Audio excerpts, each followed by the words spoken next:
Food, and I came out 10 minutes later and the tractor wouldn't start, and I couldn't find the problem at all. So I tried absolutely everything.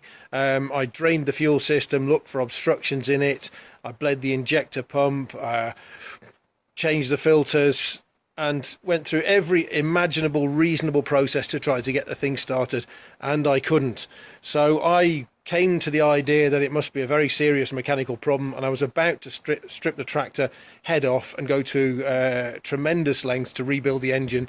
And I thought, well, actually something's a little bit fishy here. I'll try to get a bit of help, and I phoned a mate in England, Dave at Railswood Tractors, who's very, very helpful and a bit of a guru, especially with the old Fordson Majors, and he told me straight away what he thought the problem was, and he was absolutely right. There's a timing mechanism which alters the timing between alters the timing for the injection, and I'll point it out to you just a second now.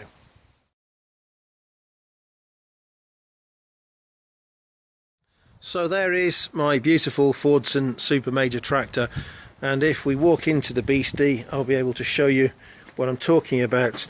Here is the injector pump, and here is a gear housing which has a gearing which comes from the crankshaft, and between the two where they meet is this drive here, and you can see there are two bolts, the bolt head there and the bolt head there, which allow this to be twisted in relation to the crank, which alters the timing of diesel injection into the engine.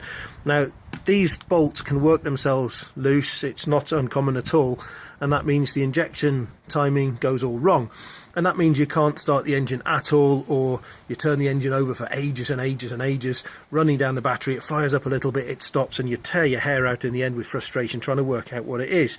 So I'll get a torch on now and try to show you where the slots are.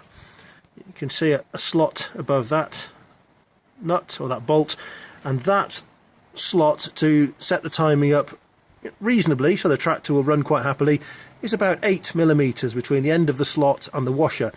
And on the further side there's a gap of about, it's full of gunk at the moment, but that gap should be around 2.5mm, or as Dave said, 1/8 of an inch between the top of the slot and the top of the washer, and that gets the tractor going perfectly adequately. To set it up more accurately than that, actually I don't know how to do it. I'm going to try and find out to make another video about it, but this will get you going. And since I've done it, the tractor's been absolutely fine. It's a 3-minute fix, it costs nothing. Undo the bolts, turn the timing to where it roughly should be, tighten the bolts up, and off you go. Started first time.